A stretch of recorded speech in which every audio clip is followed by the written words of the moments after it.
ഭിന്നശേഷിക്കാരനായ ഉദ്യോഗാർത്ഥിക്ക് നിയമനം നൽകാതിരിക്കാനുള്ള PSC നീക്കത്തിന് തിരിച്ചടി.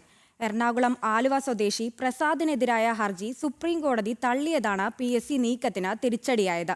അനുകൂലമായ കോടതി ഉത്തരവുകൾ നിലനിൽക്കുന്നുവെങ്കിലും ഉദ്യോഗാർത്ഥിക്കെതിരെ PSC പ്രതികാര നടപടികൾ അവസാനിപ്പിക്കുന്നില്ല. അർഹമായ ജോലി ലഭിക്കാൻ കഴിഞ്ഞ 6 വർഷമായി PSC ഓഫീസ് കയറിയിറങ്ങുകയാണ് കാഴ്ചപരിമിതനായ പ്രസാദ് എന്ന ഈ ഉദ്യോഗാർത്ഥി. വ്യവസായ പരിശീലന വകുപ്പിൽ ജൂനിയർ ഇൻസ്ട്രക്ടർ തസ്തികയിലേക്ക് 2017 ജോലിക്ക് അപേക്ഷിച്ച പ്രസാദ് 2020 റാങ്ക് ലിസ്റ്റിൽ ഇടം പിടിച്ചു. നിലവിൽ ഈ തസ്തികയിൽ ജോലി ലഭിക്കാൻ പ്രവൃത്തി പരിചയം ആവശ്യമായിരുന്നു. എന്നാൽ പട്ടികജാതി പട്ടികവർഗ വിഭാഗത്തിന് നൽകി വരുന്ന ആനുകൂല്യങ്ങൾ ഭിന്നശേഷിക്കാർക്ക് നൽകണമെന്ന മുൻകോടതി വിധികളുടെ പശ്ചാത്തലമുള്ളതുകൊണ്ട് തന്നെ ഉദ്യോഗാർത്ഥിയായ പ്രസാദിനെ പ്രവൃത്തി പരിചയത്തിന്റെ ആവശ്യം ഇല്ലായിരുന്നു. പക്ഷേ നിയമന കാര്യത്തിൽ PSC കടുംപിടുത്തം തുടർന്നു.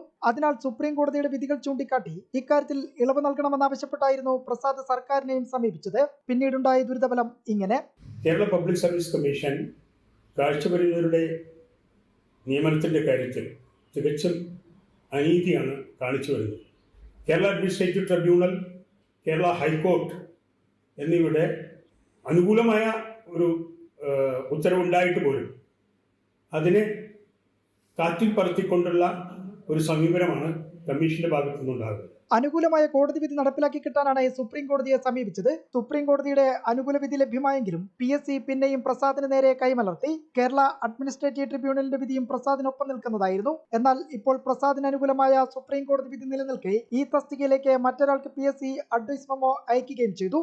ഭിന്നശേഷി വിഭാഗക്കാരായ ഉദ്യോഗാർത്ഥികൾ അവരുടെ അവകാശങ്ങൾക്ക് വേണ്ടി കേരള പബ്ലിക് സർവീസ് കമ്മീഷനെ സമീപിച്ചാൽ രാജ്യത്തെ ബന്ധപ്പെട്ട മുഴുവൻ കോടതികളിലേക്കും തള്ളിവിടുന്ന ഒരു സമീപനമാണ് PSC തുടർന്നുകൊണ്ടിരിക്കുന്നത്. ഇതൊരു ഒറ്റപ്പെട്ട സംഭവമല്ല, ഇതൊരു തുടർക്കഥയാണ്. സ്വയം ഭരണാധികാര സ്ഥാപനമായ PSCയിലെ ഭരണാധികാരികൾക്കും അവിടുത്തെ ഉദ്യോഗസ്ഥർക്കും രാജ്യത്തെ ഭിന്നശേഷി അവകാശ നിയമത്തെക്കുറിച്ച് അറിയാത്തതുകൊണ്ടാണ് എന്ന് നമുക്ക് മനസ്സിലാക്കാൻ കഴിയില്ല. വ്യാവസായിക വകുപ്പിലെ technical instructor, junior technical instructor കാഴ്ചാപരിമിതനായ ഉദ്യോഗാർത്ഥിയെ ഇപ്പോൾ സുപ്രീം കോടതി വരെ പോയി അദ്ദേഹം സുപ്രീം കോടതിയിൽ നിന്നും ഉത്തരവ് വാങ്ങി ജോലി ലഭിക്കുന്നതിനായി കാത്തിരിക്കുകയാണ്.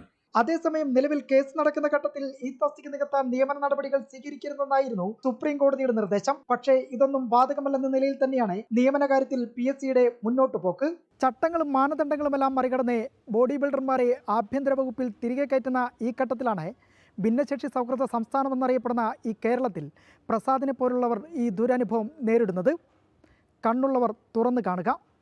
ഇവർക്കാണ് ഈ ആനുകൂല്യം തരേണ്ടത്. തിരുവനന്തപുരത്തു നിന്നും KB ശ്യാമപ്രസാദ്, ജനം.